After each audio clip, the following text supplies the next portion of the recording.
Hello and welcome to the online worship for February 7th, 2021 of the Unitarian Universalist Church of the Shenandoah Valley. My name is Reverend Dr. Julie Kane, and we appreciate that you're joining with us today. This month, new month of February, we have a new worship and covenant group theme, which is friendship. And I'll be covering that a little bit today, along with our theme of the day, Behind the Masks. And our opening words are by the Unitarian Universalist minister who served the All Souls Unitarian Congregation in Washington, D.C. for many years, A. Powell Davies. None of our private worlds is big enough for us to live a wholesome life in. We need the wider world of joy and wonder, of purpose and venture, of toil and tears. What are we, any of us, but strangers and sojourners, forlornly wandering through the nighttime, until we draw together and find the meaning in our lives in one another, dissolving our fears in each other's courage, making music together, and lighting torches to guide us through the dark. We belong together. Love is what we need. To love and to be loved. Let our hearts be open, and what we would receive from others, let us give. For what is given still remains to bless the giver when the gift is love.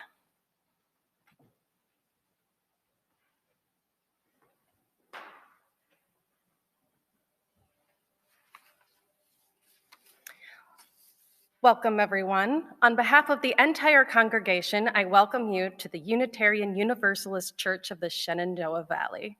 I'm Joanna Hoover, your worship associate for today's service. We gather today together with our doubts as well as our convictions, with our fears and our hopes, with our failures and our aspirations, with our sorrows and our joys. Whether you are joining us today for the first time or you've been a member or a friend for many years, we are glad you are here. Whatever faiths you have known, if any, whatever your background, whoever you are, whomever you love, however you arrived here, you are welcome.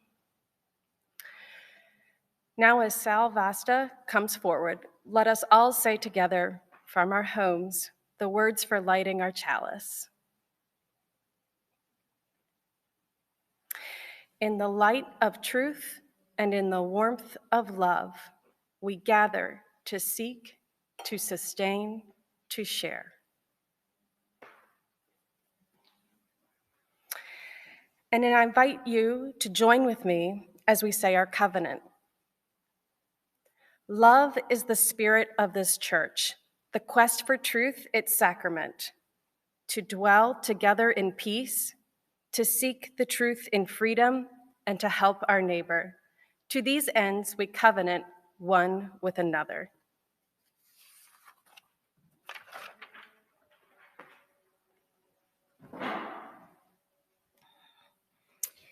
And before we proceed in our service, let us pause as we have all of these many, many months and weeks of the pandemic quarantine to gather together in a time of silence, honoring the difficult time that we're still very much in the midst of, to mourn the losses, the many lives lost, and then also the impacts of the pandemic in every other way. The health and livelihoods, security of individuals, families, and whole communities. So please join with me in a time of silence as we hold in our hearts the challenge of these times in which we live.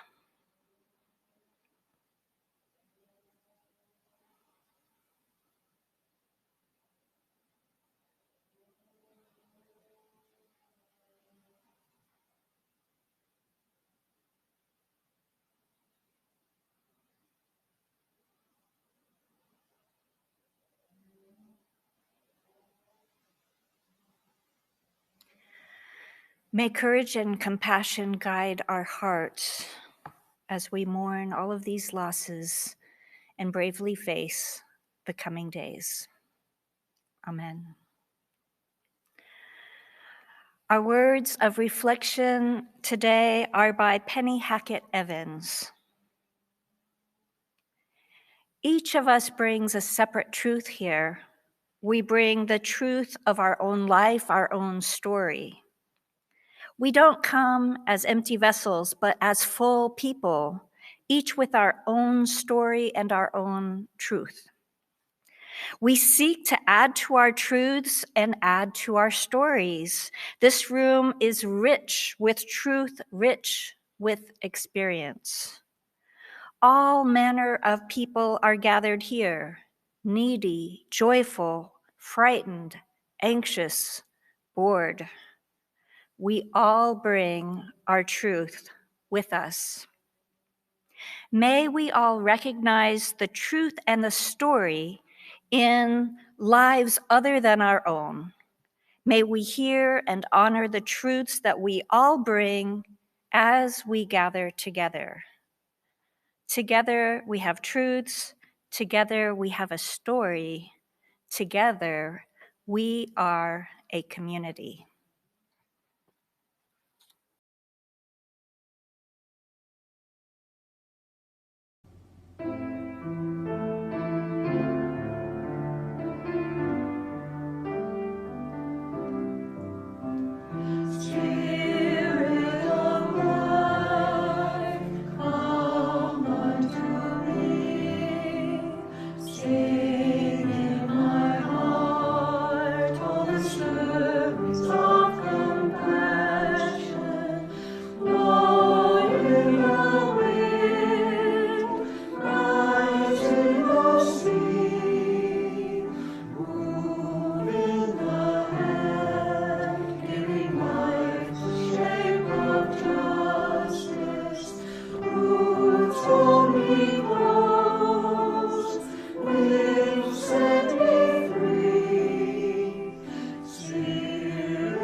Today's words of reflection are by Isaiah Barnwell, who is one of the founding members of the African-American vocal group Sweet Honey in the Rock, and a Unitarian Universalist who's affiliated with the All Souls congregation in Washington, D.C.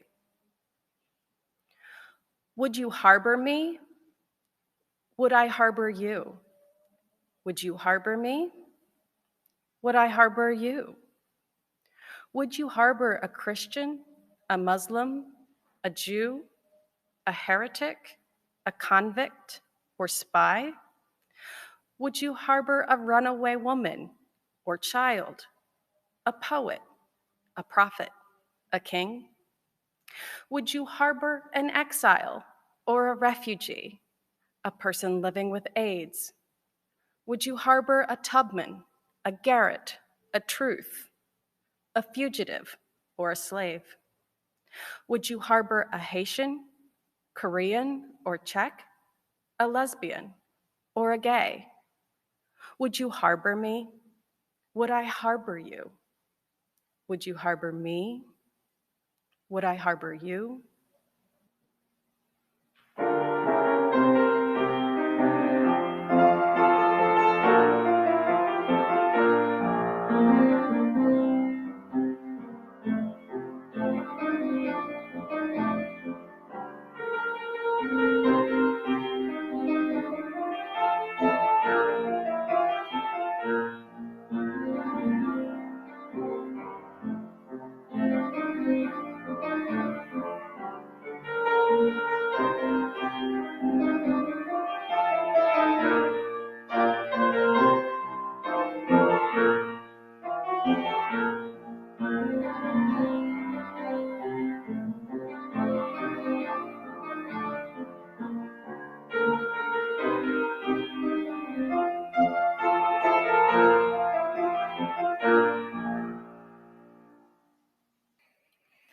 I got the idea to have a service called Behind the Masks some months ago. It was when we had just started to wear masks to protect each other and ourselves from the spread of COVID-19.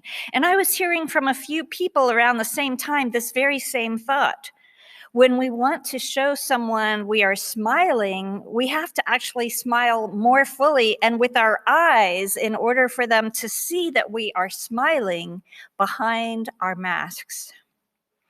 Like someone who has lost their sight and their hearing becomes more attuned, or someone who has lost their hearing and their sight becomes more attuned, now that we routinely have half of our faces covered, we are naturally strengthening our observation of other cues. The eyes, the sounds of the voice, and even our body language has become more important as we express ourselves and try to read the expressions of others. And as it has gotten into the cold of winter, it's actually more comfortable to have that mask on, hasn't it? I thought since wearing facial covering is something that we will be living with for some time to come, we might spend a little time thinking about the real and metaphorical masks that we sometimes wear. Many of you know I lived 12 years along the Gulf Coast in Pensacola, and my adult daughter was living in New Orleans at that time. Usually at this time of the year, we would be celebrating the Mardi Gras season that starts with the 12th day after Christmas, known as Epiphany. The Mardi Gras season starts then and goes, of course, to Mardi Gras Day, Fat Tuesday, which is the day before Ash Wednesday and the beginning of the season of Lent, which leads to Easter. Before I moved to the Gulf Coast, I thought Mardi Gras was a day. And like a lot of people, I thought of excessive partying on that famous Bourbon Street of New Orleans. But with time, I realized Mardi Gras is not just a day. In fact, on the 12th day after Christmas, all of the Christmas holiday decorations get just switched out to elaborate Mardi Gras decorations along the Gulf Coast, those rich colors of purple, gold, and green. And even though my daughter moved from New Orleans to Atlanta, she still has her Christmas tree up, and she changed out the colors from Christmas to Mardi Gras colors. Next week, I'll talk a little bit more about Mardi Gras as we celebrate Valentine's Day and anticipate the coming of the actual Mardi Gras Day this year on February 16th. But today, I just want to talk about Mardi Gras as being one of those times we humans have devised to dress up and wear masks, to try on other personalities just for the fun of it. Most Americans as kids grew up doing this at Halloween, a holiday that is not celebrated in other countries the way that we do here. And of course, Mardi Gras as an American phenomena has its roots in the masquerade balls of past centuries and in the celebration of its cousin festival of Carnival in many Latin countries throughout the world. Over recent years, we've become more sensitive to how Halloween's kids' costumes and adult costumes too, for that matter, have in the past culturally misappropriated identities of groups of people who have been historically marginalized by the white dominant culture, specifically in the US, Native Americans and African Americans. White culture for centuries has demeaned these other peoples and their cultures through the use of stereotyped attributes.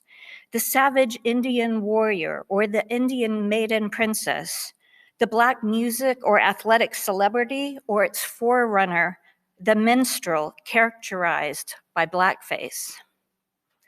One of the masks we wear, whether we are aware of it or not, is the mask of our cultural identities, the collective group identities into which we are categorized by virtue of our skin color and our families of origin. As humans, we've created so many categories in which to put ourselves and each other. But we know scientifically we are much more the same than our external differences would lead us to believe. We not only have cultural identities that are given to us or taken up by us, we have gender roles and family roles and professional roles, depending on what kind of work we do for a living. These roles end up dominating large portions of our lives until we shift into a new era or chapter of life. We are children in our families until we become young adults. We are predominantly mothers and fathers until our children are grown. We are husbands and wives, grandmothers and grandfathers, aunts and uncles. These roles become the masks and costumes that we wear for a time in our lives. They represent a part of our identity. Sometimes we embrace these roles, and sometimes these masks and costumes never seem to fit just right as we flounder beneath them. But all of us, myself certainly included, are much more than the roles we have or have had in the past. Even at those points in which we are the most fully immersed in these roles, as new mothers or fathers or recently graduated professionals, the roles and the masks that they bring never express all that we are. I like to think of these masks that represent the roles that we play in our lives as similar to the multitude of patron saints and local deities from the world's religious traditions. All of these characters and the stories they live in lift up unique attributes and the human dramas that unfold around them. Each of us really is a composite of all the roles we have ever played in our lives. We all have different sides or attributes of our personalities that come out at different times according to the situations in which we find ourselves. We have a serious side and a playful side, a confident side and a timid side. We are good at some things and really suck at others. We have natural strengths and a requisite proportion of weaknesses. But underneath all the masks, the roles, the costumes we wear for a time, underneath all of that is our essence, the person we are in the broadest sense of the word, the full possibilities of our DNA and the metaphysical attributes that exist even beyond our DNA of what comprises who we are. The beloved theologian Frederick Buechner put it this way. He writes, "Instead of showing ourselves as we truly are, we show ourselves as we believe others want us to be. We wear masks, and with practice we do it better and better, and they serve us well, except that it can get very lonely inside the mask. Because inside the mask each of us wears, there is a person who longs to be known and fears to be known." The way I understand what he is saying is that there is an essence of who we are in the broadest sense, and it's more than any mask we ever wear, no matter how well it might fit or serve us. The essence of who we are in the fullest sense longs to be seen, to be recognized and affirmed.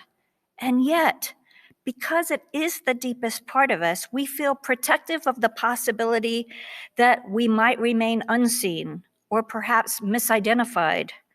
Perhaps it is also a fear of shining as brightly as we might. The amazing Nelson Mandela, who became president of South Africa after spending 27 years in prison under apartheid rule, made the following words famous. They were actually written, though, by Marianne Williamson as a poem called Our Deepest Fear, which appeared in her book, Return to Love. Our deepest fear is not that we are inadequate. Our deepest fear is that we are powerful beyond measure. It is our light, not our darkness, that most frightens us. We ask ourselves, who am I to be brilliant, gorgeous, talented, or fabulous? Actually, who are you not to be? You are a child of God. Your playing small does not serve the world. There's nothing enlightened about shrinking so that other people won't feel insecure around you. We are all meant to shine as children do.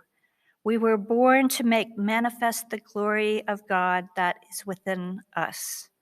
It's not just in some of us, it's in everyone. As we let our own light shine, we unconsciously give other people permission to do the same. As we're liberated from our own fear, our presence automatically liberates others. Behind the mask, each of us is much more than the sum of our parts, all the roles we play, all the sub-personalities within us. Each of us has an essence that is not limited by these physical and temporary realities. There is something of the light in each and every one of us. So as we go about the business of our lives in these dark times of the COVID-19 pandemic, don't forget to shine your light from behind the protective masks that we are wearing. May the light of your smile, the light from within the very heart of you, shine into these dark times. And may you not forget who you are underneath or behind all of the masks. May it be so.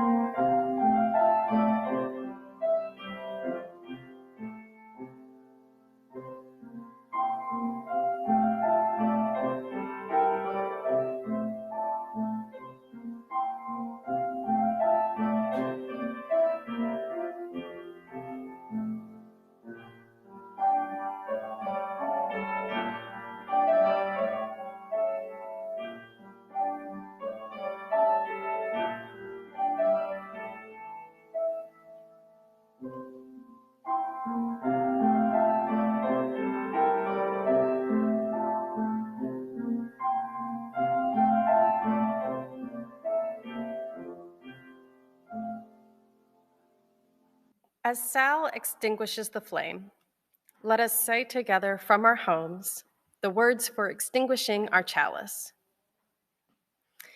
We extinguish this flame, but not the light of truth, the warmth of our community, or the fire of commitment. These we carry in our hearts until we meet again. The purpose of the church is to encourage all who gather to grow more generous in spirit and in action. We hope you will consider making an offering after today's service through our webpage, shenandoah.org, which allows us to exercise that generosity of spirit for this self-supporting church and its many ministries, which continue while we are not able to be physically together. We invite you to join our church community at noon at our virtual post-service gathering for Joys and Concerns, followed by our coffee hour conversations in smaller breakout groups. The Zoom link is found in your UUCSV email. Thank you for joining us today.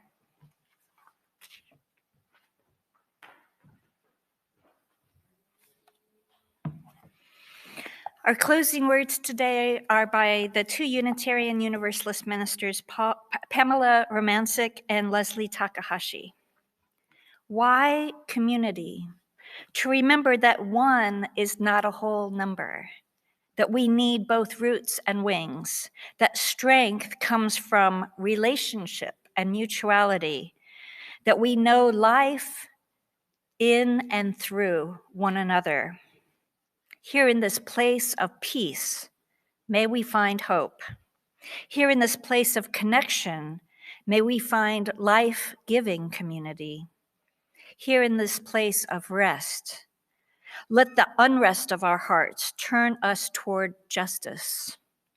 Here in this space, made sacred by memories of connection, let us each feel ourselves part of the new that grows from the old in the spiraling unity of years. Thanks so much for joining us today. Stay safe, stay strong, and we'll see you next time.